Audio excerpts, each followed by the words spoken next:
Hello and welcome to ET Energy World.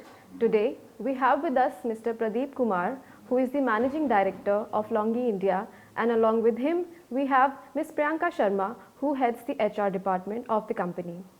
So let me start this conversation. Can you tell us a little bit more about the company's journey so far and what are your goals around that? So if you know us, we are LONGi. We are a major player when it comes to the solar industry. We are 23 years old by now. We have an inception date of 2020, which is 23 years behind us. We have been in this technology, which is so-called the monocrystalline technology, for 23 years, all the way around.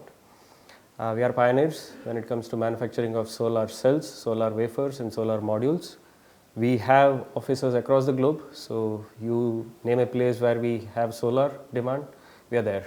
Yeah. And that's when we have offices across all parts of the globe, may it be US, may it be UK, Europe, Middle East, Japan, Australia, India, so you name any place, we are there. So we are a major and prominent player when it comes to solar modules, wafers and cells, and that's one reason why we have a big team in India as well.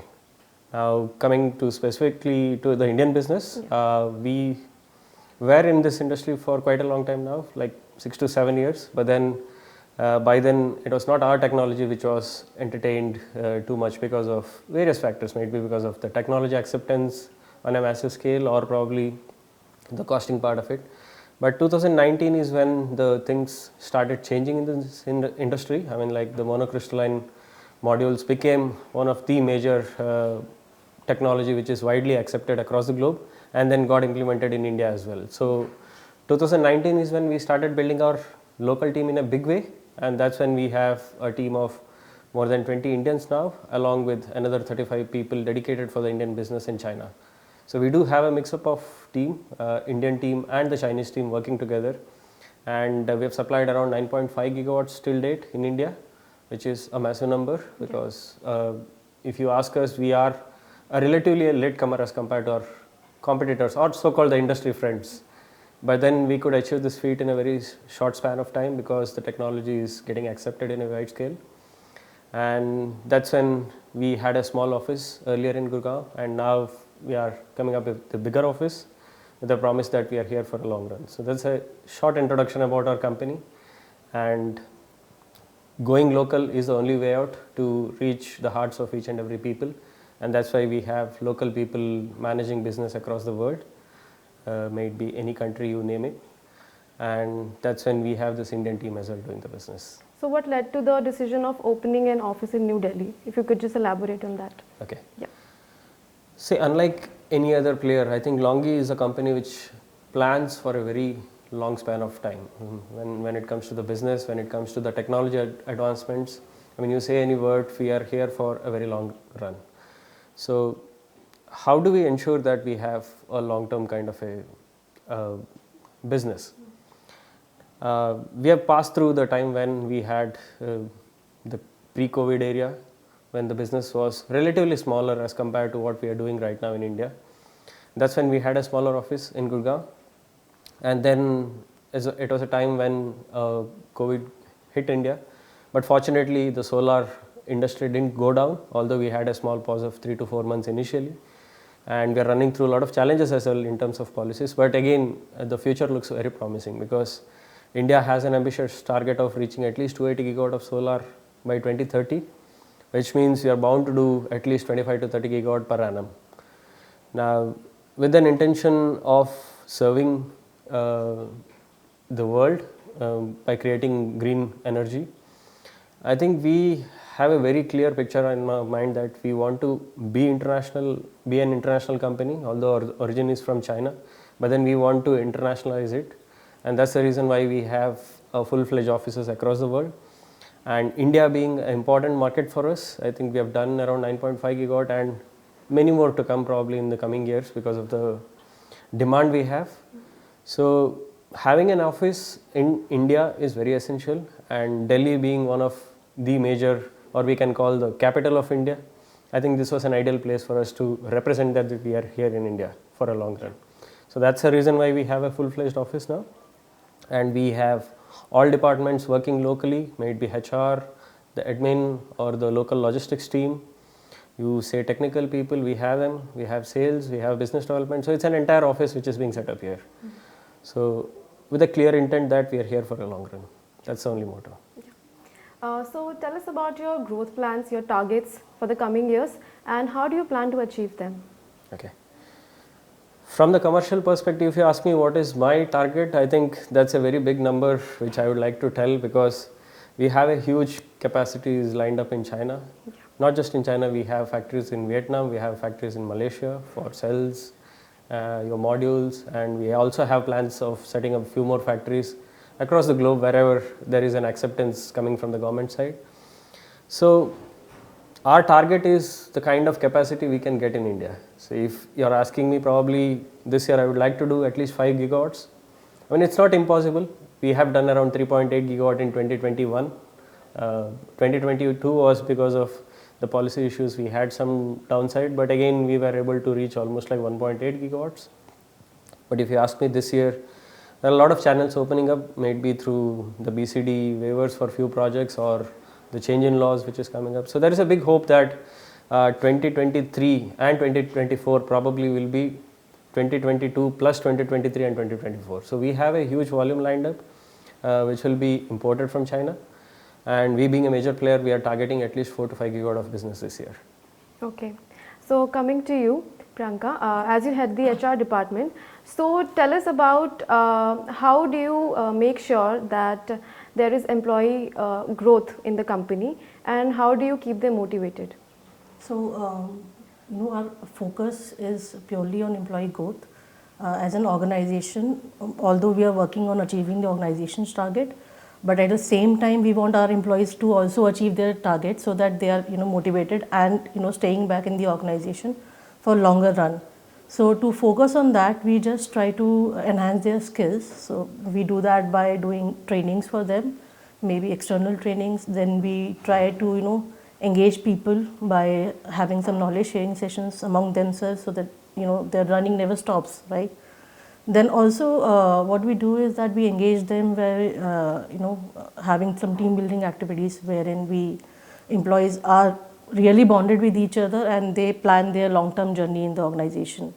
So that is how we try to build their growth path, and by doing all this we also plan for their future, and they can see their journey, like we have their growth path designed in their organization. So that is how we work.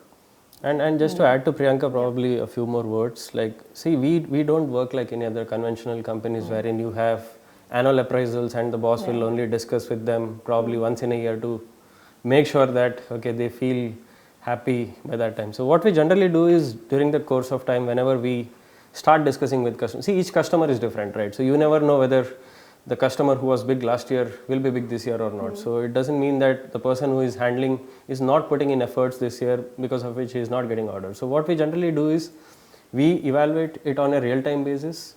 We do the changes in terms of the key account management allocations on a real-time basis, so that each and every person in the team is occupied with work, and then they are also motivated to do the work continuously. And from the back end, we support them a lot, so that they also feel that we have a support, and then we need to achieve our maximum output from there. How does your products and services align with the company's goals and vision?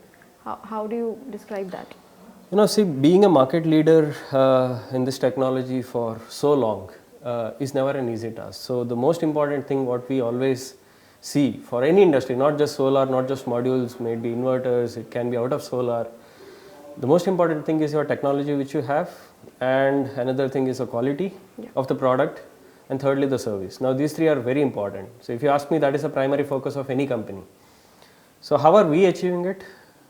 We have a big R&D team which is working on the product qualities, the technologies every year. If you ask me, in 2021 itself we have spent almost like $700 million, and probably the official numbers are not yet come out for 2022, but I believe it is more than $1 billion. Okay.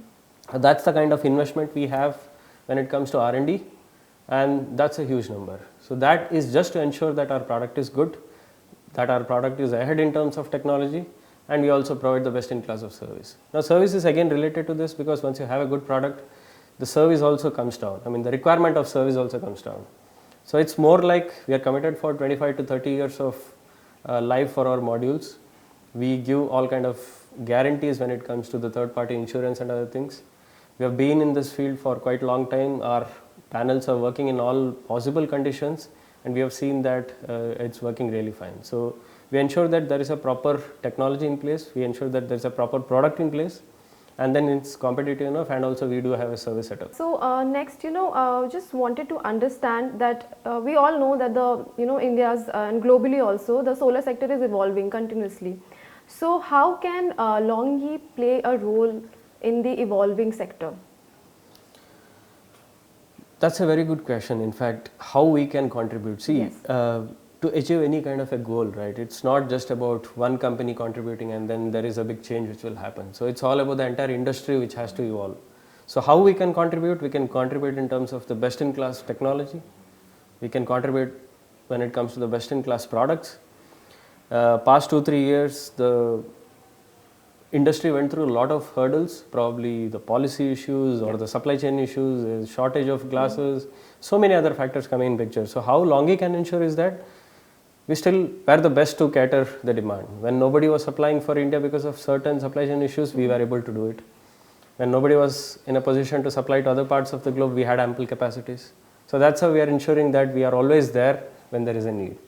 So that is something which we will continue to do, and we will do it for a long run. There are a lot of talks about sustainability going on, around the sector, across all the industries and all the sectors.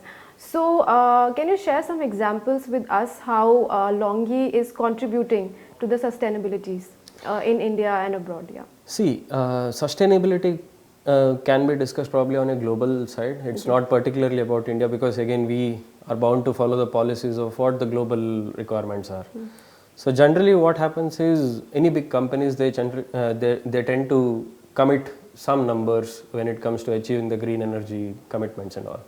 So LONGi as well, we have done a lot of commitments when it comes to the international treaties. We have signed with major things like RE100, EP100, EV100. Yeah. Now that's something which we have done at the first stage itself, which means when nobody else in the industry was doing it, we were committed to that. So which means we are committed to go green, and once you know our product, it's only to make the world green. I mean, we don't have any kind of fossil related or machinery related kind of a product.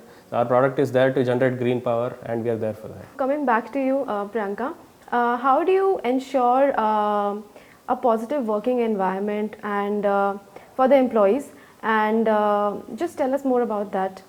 So, in LONGi we have a very good work culture. We try to create a culture wherein there is transparency and information flow for employees, from top to bottom, so that there are no gaps in between, and employees are able to get the right information at right time. So, and also we have, although we have hierarchy in place, wherein we have the structure in place, but we have, culture wherein employees can walk up to anyone in the management and they can ask their questions, and they are always, given the right answer instead of, creating a story. So in LONGi we try to, have direct contact with our employees. We try to keep in touch with them, understand their issues, problem, and resolve them in time rather than, later on getting the information. So that is how we try to keep them engaged and create a positive and effective work culture in organization. So finally, my question is to both of you. Yeah. What message would you like to give to all your customers, stakeholders, and the broader community in India? The important message what we would like to give is probably that we are here for a long run. It's never a short run kind of a business which LONGi plans for. We have opportunities across the globe for talented people to come and join us. So that's the open statement I would like to do, because if we have a big team across the globe, we have a big team in India as well. And if you see, I think our retention ratio is much better than anybody else, because people have joined us 2-3 years back, they're still there with us. So it's a wonderful place to work, no doubt. And for the larger community, all I can tell is we are going big in terms of being the major module supplier, no doubt. We are already working on that. Past 2-3 years, we were number one across the globe as well in terms of shipments. Now, apart from that, we are also moving towards the hydrogen business. Yeah. Now, that's something which will again come up in a big scale. Very soon, you might know that, or you might come to know, or probably you will realize that LONGi is again the biggest company when it comes to producing the electrolyzers which is needed for the hydrogen business. So, we already have a big plant running there. We already have huge demand from European countries. We have the demand coming up from India as well. We will also hire a local person for managing this exclusive business of hydrogen. He is already on board. In fact, he should be joining us shortly, which means we have plans ahead of us. And fortunately, if the government of India would like to come us in terms of manufacturing as well in India, we will be happy to do that. So, for a larger perspective or a larger community, what we would like to tell is we are here for a long run and they can rely on us. We are a bankable company, the most bankable company till date, we can mention in solar module industry, and we definitely are there to support them. Yeah. Priyanka, would you like to add something to that? Yeah, so to add to Pradeep, I would like to say that LONGi, globally Pradeep has already commented. In India, LONGi is a very, although we have set up an office and we are there, but we are going to grow. And this is a place to look forward to. The kind of culture, the kind of environment we have for people to join in, to be part of our team, that will be look forward to. And LONGi is a really big brand name to work with. So to the prospective candidates for LONGi, I would like to say this. Yeah. Thank you. So thank you for joining us today. It was a pleasure speaking with both of you. Thank you. Thank you so much. Thank you.